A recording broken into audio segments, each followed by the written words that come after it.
Hello and welcome to the International Journal of Esports live on YouTube for what is one of our first sessions talking to authors of papers in the journal. And it's a fantastic way to get to know the research, to get to know the researcher, and to find out more about what's going on in the world of esports and education. And I'm delighted to be welcoming Victor this morning, or this afternoon in the UK, but this morning in Brazil, all the way from São Paulo. Let's welcome Victor in. Hello, Victor. How are you? Hello, Andy. I'm very good. Thank you. How are you? I'm great, thanks. It's really fantastic to have this opportunity to speak to you. This is, as I mentioned, the first of our author interviews where we get to speak to you a bit about your research and specifically about the research paper, which is a wonderful way to get more insight into the process. I think sometimes just having that conversation is a good way to find out both the challenges of doing the research, but also some of the insights that perhaps you experience along the way. So tell us a little bit about where you are and what you do.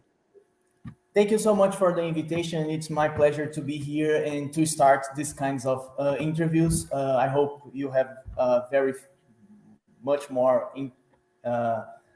good interviews with other researchers and everything. I'm currently located in Brazil, as you already said. It's actually morning here. We are 3 hours behind in our time zones. I'm actually graduated in sports sciences for the University of Campinas. My master's is in physical education for the University of Campinas, and I'm currently in the process of getting my PhD, also in physical education, also in the University of Campinas. I am member of a laboratory that is specialized in the relations of sleep and exercise called LASEF. In Portuguese, it is said Laboratório de Sono e Exercício Físico. In English, it will be roughly translated to Sleep and Exercise Laboratory. I have a different, I research esports athletes, as we already talked about with this paper and everything, but I have other types of research in other populations, such as Paralympic athletes, different sleep disorder, but everything related to sleep and how sleep can interfere in their gaming or in their time to play and everything else. I've also been a very avid gamer, never been a pro gamer or anything, but I've gamed since I was a little kid, and it has always been present in my life, so it's kind of make me inside the scenery of gaming. So I also I have been very interested in how gaming is developed around the world and esports in general. So it's going to be very fun talking with everyone. I hope everyone's okay, and it's my pleasure to be here. I would like to thank you very much for the invitation and everything else. You're very welcome. And I'm always fascinated by how people get into esports research. And of course, we've published a paper recently that looks at different esports education courses around the world. And I wonder, it's good to hear yours comes out of a sort of sports science context. But I wonder, when did you sort of start thinking, I want to look at esports as an area of research? Was there a moment where you thought, this is a new thing we need to pay close attention to? Actually, the take on esports came from one other student inside of a laboratory. His name is Paulo Yoshinori. He's also a co-author of the paper. He brought to us his interest in esports in general and researching esports, and we kind of shaped our research around sleep and esports athletes. He was very interested in researching CSGO because it's the game he plays and he likes and everything else. And I kind of assisted with the part of sleep, and our laboratory began analyzing sleep in this kind of population of esports athletes. After we began the paper and everything else, that we noticed that esports research is in its very beginning stages, especially. Yes. We have very few papers, we have very few informations about esports in general. And we identified that sleep in esports athletes were even more scarce than research in general with other kinds of populations, such as common athletes or Paralympic athletes or sleep disorders and everything else. So this is the take that our laboratory took from when Paulo brought to us his interest in study in sports athletes, and when we began shaping his project and shaping our study in these kinds of things, and we identified this lack of relations with sleep and sports athletes. This is the path we took to begin researching. I see. And I think it's fascinating because, of course, I think historically we think about gaming activity as something that many people will do quite late into the night, which may distinguish it from perhaps other sports that people may play. But I'm sure there's also lots of disruptive sleep patterns. As elite athletes, of course, many are traveling a lot, and that has an impact on their sleep. But did you have a sense in which the sort of population of players, the CSGO players in the paper in particular, had perhaps disruptive sleep patterns, or were gaming sort of late into the night and there was something there that was interesting to look at? Well, the routines of CS, talking about CSGO players that were the kinds of players we evaluated for sleep, the routine of the players were very inside the night. And we all know that electronic devices have the blue light, and this blue light is responsible for delaying our sleep and making us be more awake during more times. So with their routine of playing and training and gaming and streaming taking place mostly after dark, and their prolonged times staring at a screen and other electronic devices and watching videos and making trainings, we could see that their sleep routine is gonna be delayed in a sense of when they are going to lay in bed and begin to do their sleep hygiene to start sleeping and begin to have the proper night of sleep. And this can be very problematic, especially depending on the routine that this athlete has on the next day. If he has to wake up very early, or if he has appointments or training or anything else during the morning, this can be very problematic in a long time in the future. And so for the people that haven't perhaps read the journal article yet, tell us a little bit about it. So it starts off by trying to identify a population of players and track their sleep patterns. So just walk us through a little bit the process of the research itself, and perhaps starting with maybe the sort of hypothesis or the question that you were trying to answer. Okay, so our main question was to evaluate the sleep of the esports athletes, especially on CSGO players that were the more accessible players for us in the area at the time we were doing the study. We would like to see if their sleep pattern and sleep quality would be consistent with good or bad sleep quality, and to analyze if there was any changes in their sleep around their routines.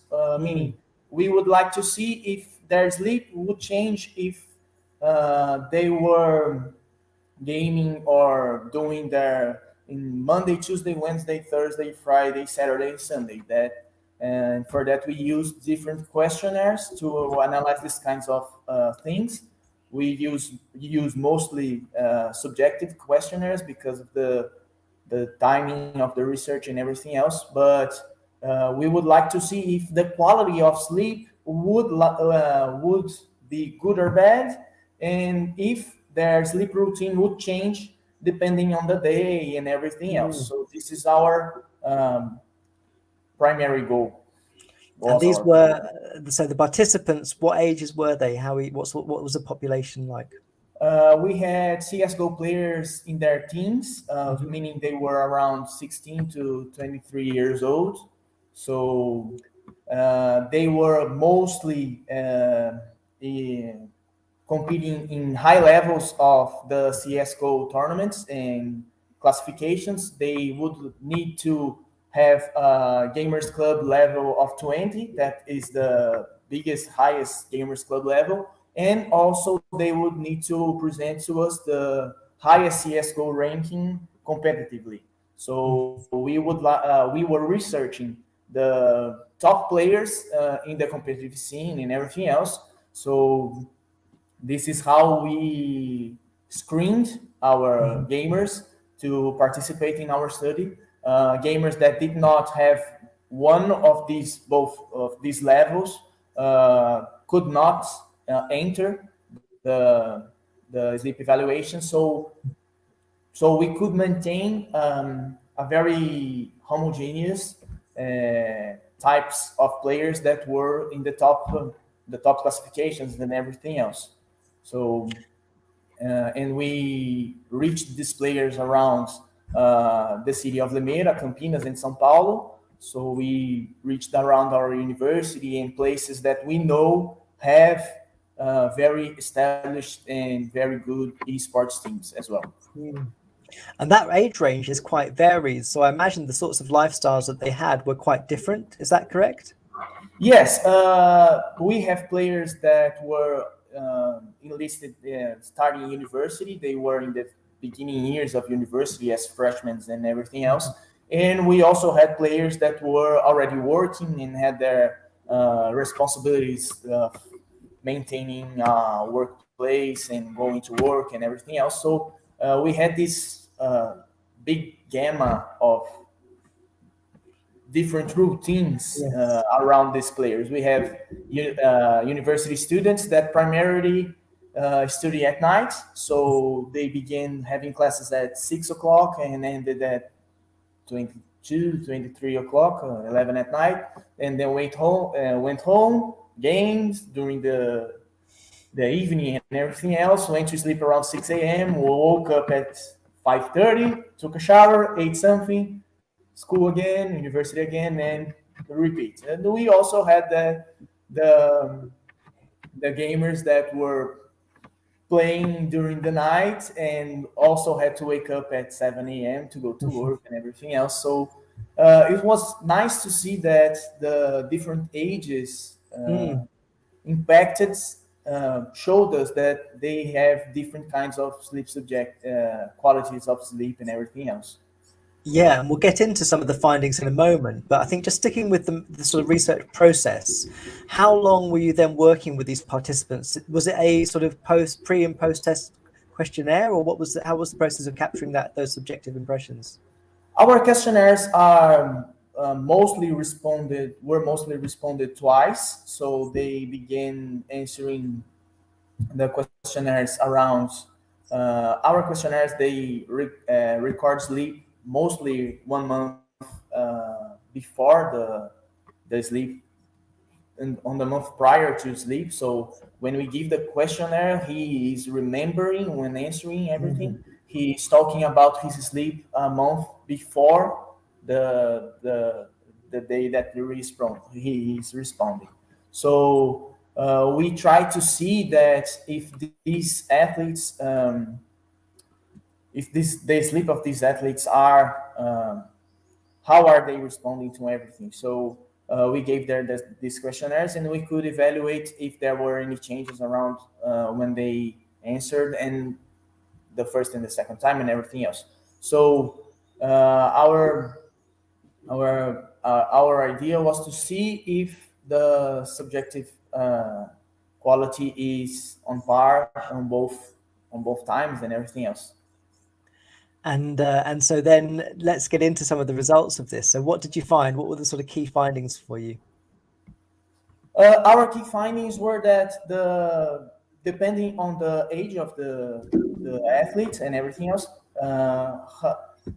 if the younger the athlete, the more different was the response they had to sleep. So The younger the athlete, the better the sleep quality, and the more adult, more closer to adult, the older the athlete, the worst was the sleep quality. We address that as being a routine problem. So the older athlete would need to have more responsibilities and work, and probably the end of the university, going to get a bachelor's degree and everything else. So we tied these findings to a routine and responsibility issue kind of thing. We also noticed that most of the chronotypes of these athletes were very prone to night chronotype. So they were athletes with this kind. They were athletes with a tendency to sleep late and wake up late. We didn't have any athletes that were considered a morning type. That is a person who would like to wake up very early in the morning, like 6 o'clock, and they would go to sleep at I would like to say around 9, 10 p.m. maximum. We never we Their chronotypes did not show these kinds of things. We identified that most of the athletes presented or neither chronotype. That is someone that can adapt in the routine. They can either wake up early and sleep early, or wake up late and sleep late, or they adapt very well to routine changes. But we also identified that we have evening chronotypes. That is the person who would like to sleep very late and also wake up very late. So we can see that these gamers are more prone to the evening chronotype, which is also something that the literature regarding sleep is also telling us, that most teenagers around the world, when they reach this age of between 20 and 28, between 16 and 25 years old, they tend to present evening chronotype at this part of their age, of their life.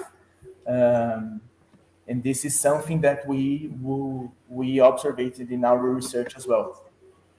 That's really interesting, and I think it's really interesting because I think it perhaps helps us understand why it is that this is something that young people can do very well and actually continue functioning. But I suppose one of the things that you touch on a little bit in the article was whether you can make any sort of inferences about performance based on the quality of those sleeping patterns. And does your data in this paper, or more broadly, tell us much about that? Is it? I mean, I think there may be something that's superficially that we might say a disrupted sleep is detrimental to many aspects of functioning within life. But could you come out with any insights into what is helpful to do if you are a player in order to optimize your sleep for performance? Okay, so we know that the sleep can interfere in performance, can interfere in our life in different ways, and these ways will vary from people to people and individual to individual. But in general, if we present what we call a sleep deprivation problem, that is when you don't have enough sleep during the night and you have to uh, go to the next day and you can't sleep, and you don't have enough sleep and don't have a good quality of sleep, you can enter a sleep deprivation chronic. You can obtain a chronic sleep deprivation, and this sleep deprivation can interfere in the reaction times that we have during when we are awake. This sleep deprivation is correlated to accidents during driving and everything else, especially because of delay, prejudice reaction times. And as we know, esports athletes need to have a good reaction time to understand what's happening in the screens and in the game and react accordingly to everything, so they can turn around the game or keep pushing or keep winning and everything else.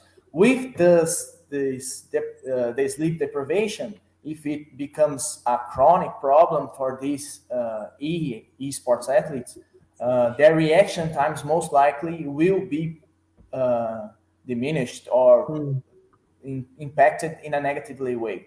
This will probably, mostly likely, make him, when he is needed to react on something inside the game, their reaction time being diminished, it will interfere, impact negatively, and it may cost the game, because the game is also played with another individual and in numerous factors that can, but one bad decision we know that can influence and impact negatively in a game and make it a losing game or a winning game. And this is when you need to turn around the tables or keep pushing.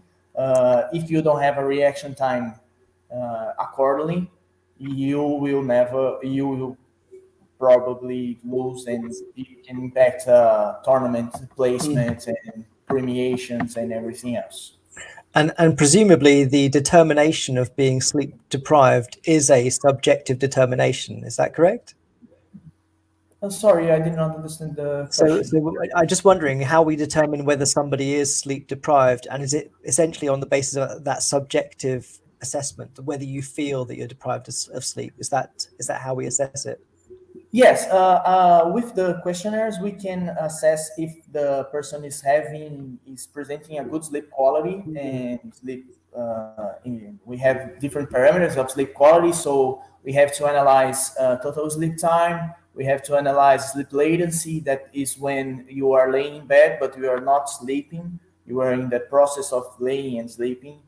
We have to analyze sleep efficiency. That is a measure that it's the efficiency of your sleep when you are sleeping.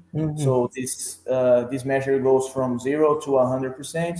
And we also need to analyze the number of times that someone wakes during the night. So during our sleep, we have these little awakenings that happen normally, but these little awakenings are responsible for breaking our sleep pattern.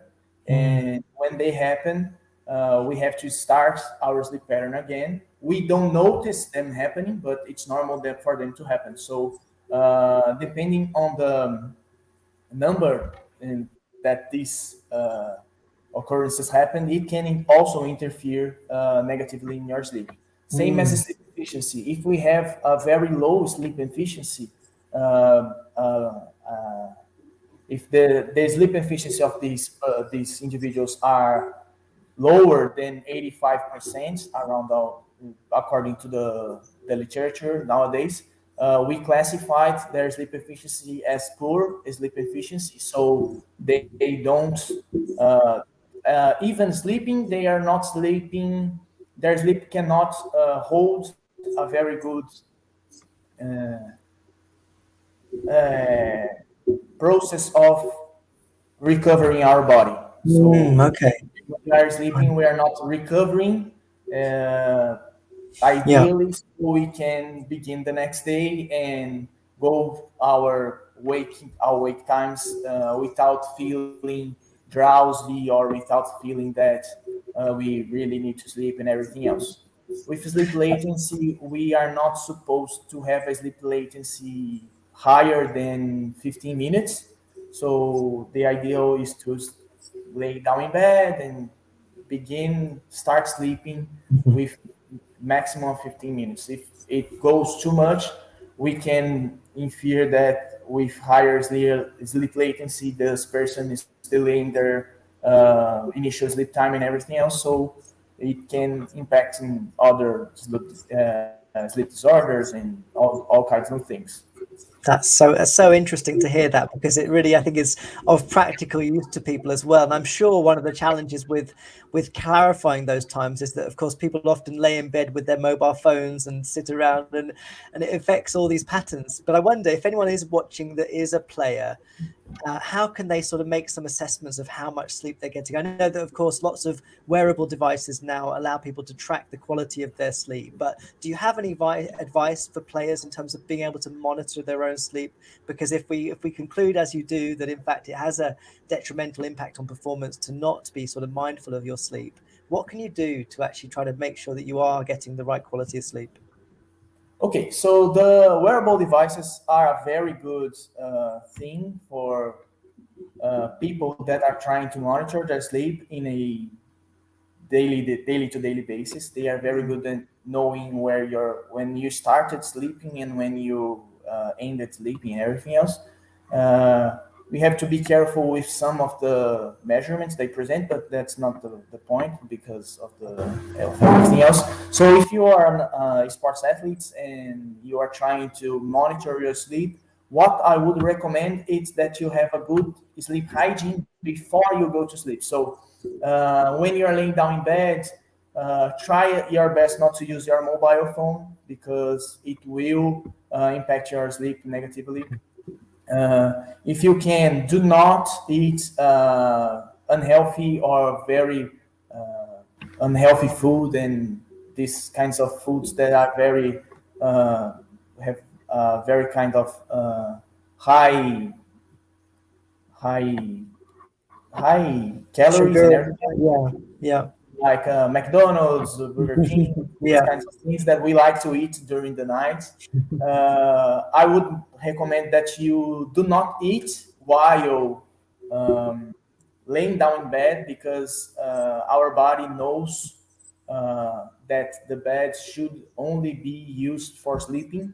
Mm. So try to go to bed when you are feeling tired, when you are feeling sleepy and everything else. So use your bed just for sleeping. Don't use it to work. Don't use it to eat. Don't use it to play and everything else. So Mm. uh, and in most cases, try to have at least 7 to 8 hours of sleep during the night.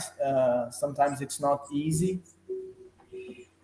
Sometimes it can be very difficult because of the routine and everything else. So yes, avoid the one more game, that tendency for games late at night. This is Yeah. very important.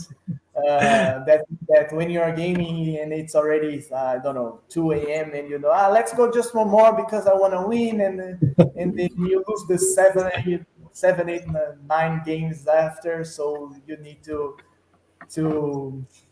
keep playing for the win. Just know when to stop and when to lay down in bed. And in most cases, I would recommend to have a good sleep hygiene so Yeah. you can have a good night of sleep as well.